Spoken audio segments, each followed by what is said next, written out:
Welcome to the month of June, 30 days all about gin, shining a spotlight on craft-made Canadian. Fun facts and proper tastings, live cocktails Friday afternoons. Discover 14 different brands and be influenced by me. Song for roll. That's right, I'm a song for roll. Hello everyone and welcome to this 14th day of June, my 30-day salute to gin during the month of June. Now last week I kicked off my spotlight on Canadian craft gin.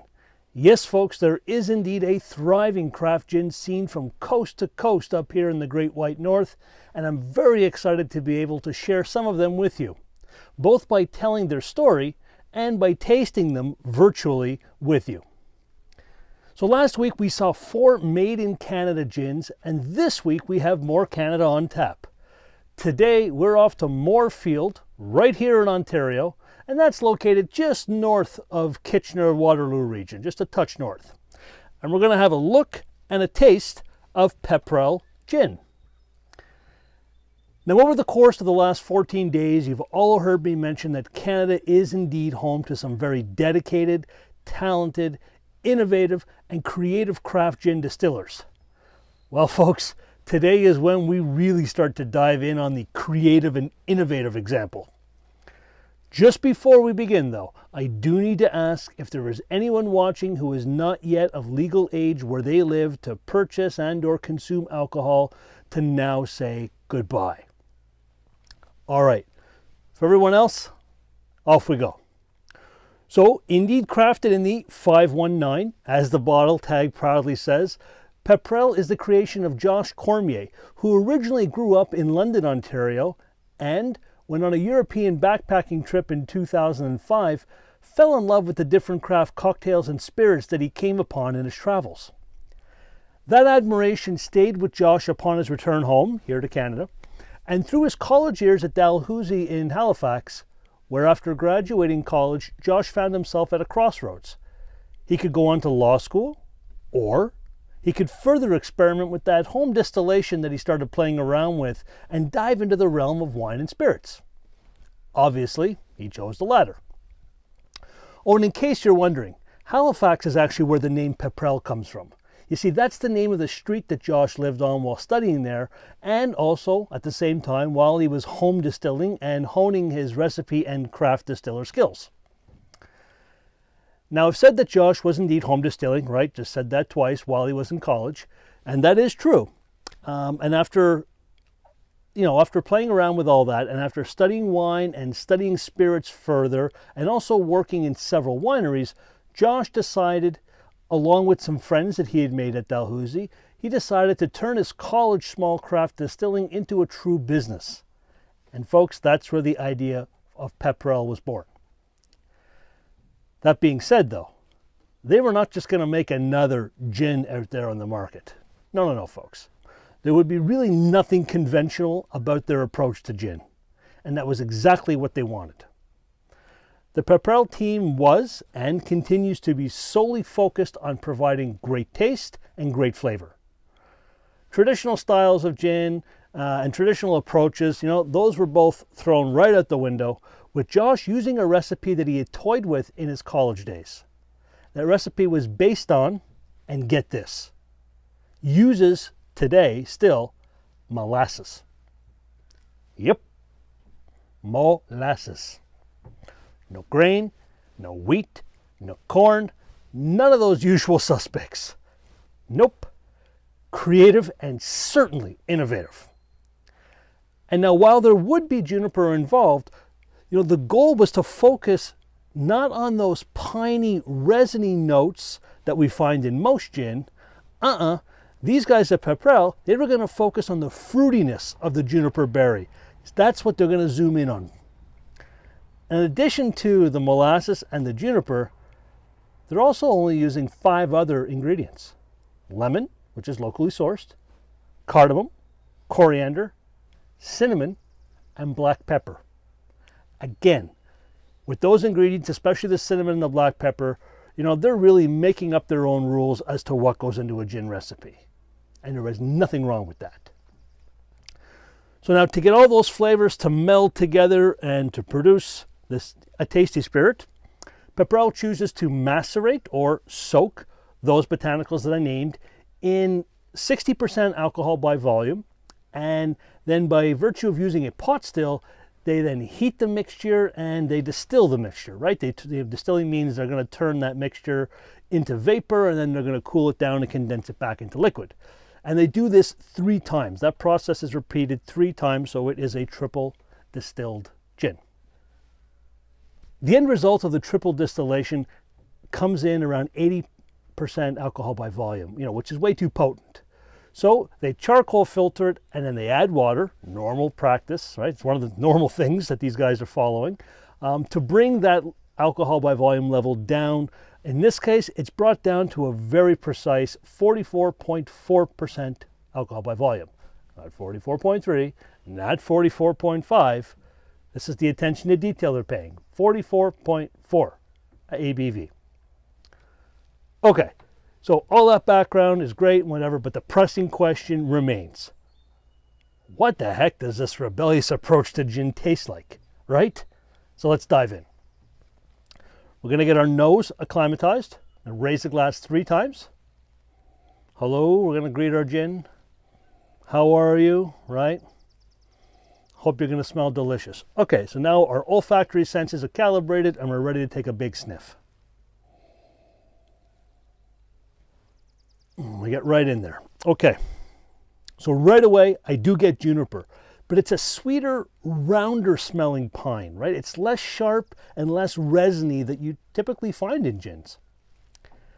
I also get a fair amount of menthol-like notes, kind of like boozy eucalyptus. I'm picking up fresh lemon, getting some lemon pith, and getting some floral notes. And then things get interesting, right?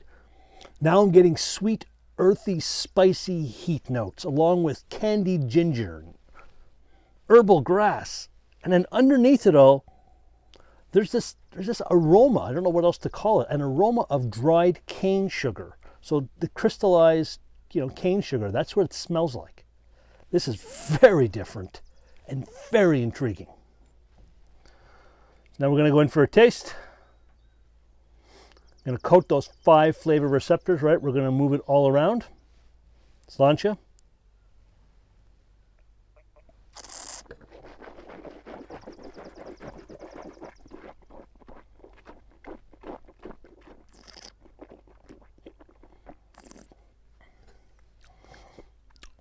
So on the palate, fairly loose. It's viscous, a little slippery. There's just a little bit of weight in the tongue, but really not much, just a little bit. Sweet spice comes at me right away. At first, it's almost like one of those red hot cinnamon candies that we used to have as kids. But then the ripe lemon notes come right through. Right? Now I'm getting fresh cracked black pepper. Not something I typically pick up in gin. Oh, wait for it. Here comes the candied ginger. Now, wait again. Changing gears. It's herbal, grassy, mint-like tones are popping up. And at the back end, I'm getting some orange blossom floral notes, just the back end of the palate. Wow. Don't know what to say. Wow. This is like a roller coaster ride for your palate. It's jumpy, there's several twists, there's several turns. All good, all fun. Overall, definitely creative, right? Definitely innovative. And it is funky. That's a good thing. And it's not really sweet. And that's the little surprising part. I can detect some sweet notes, but it's nowhere near as sugary as I thought it was going to be, considering that its base distillate is, well, sugar, right? That's molasses. Pretty wild. I am getting some burnt sugar caramel essences now, lingering. They're wafting through on the finish. But there's still that bright citrus and floral notes, and that balances everything out. Pepprell doesn't care about boundaries. They don't care about getting locked into a style. They really only care about making a great tasting product. And in my opinion, they've indeed succeeded. I love that it's so different on all fronts, but mainly in the taste. I mean, it tastes very different and it tastes very good. It doesn't taste traditionally like gin, but it's still gin enough to indeed be gin. It's just, for me, a new kind of gin. You know, one that I think is definitely worth trying and that I would encourage you to try. I'm really excited about using this in a cocktail on my live Friday Instagram stream. So I've got to get creative with this. All right, so like what you've heard, are you intrigued by all this, right? You're ready to jump in, you want to try this? Okay, just in Ontario, right? Only in Ontario, Canada. And it is available at select, mainly what they're calling Tri-City area LCBO locations. And Tri-City in this case means Kitchener, Waterloo, and Cambridge. So they're kind of focused on that area, but they are looking to grow. The stock number at the LCBO, 17266, $39.95 for a 750 milliliter bottle. In my opinion, it's a very reasonable price for something this crafty, this unique, and this funky. You can also shop online at their website.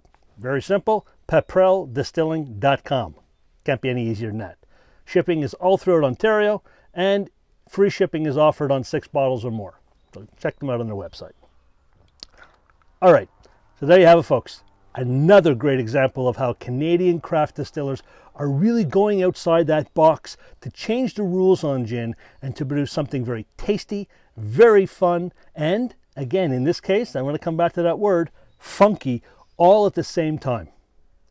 Tomorrow, I'll be back with another Made in Canada craft gin, so be sure that we are indeed connected on Facebook, on Instagram, and YouTube, right? Just search for Somm for All, SOMM number 4 ALL, and hit like and subscribe when you're in YouTube. Also, when sharing my posts, please don't forget, keep using the hashtag SipWithSommForAll. I really need your help to spread the good word on the fun, exciting, creative, and innovative craft gin being made by our outstanding Canadian craft distillers up here. Together, using that hashtag SipWithSommForAll, we can help our fellow Canucks, put some homegrown, homemade craft Canada in their glasses and help folks stray away from those humdrum, big bottle international brands. Folks, life is just too short to drink boring gin. Also, now more than ever, our local craft distillers need us to drink, love, and support local. So until next time, folks, be safe, stay well, and cheers from Somm for All.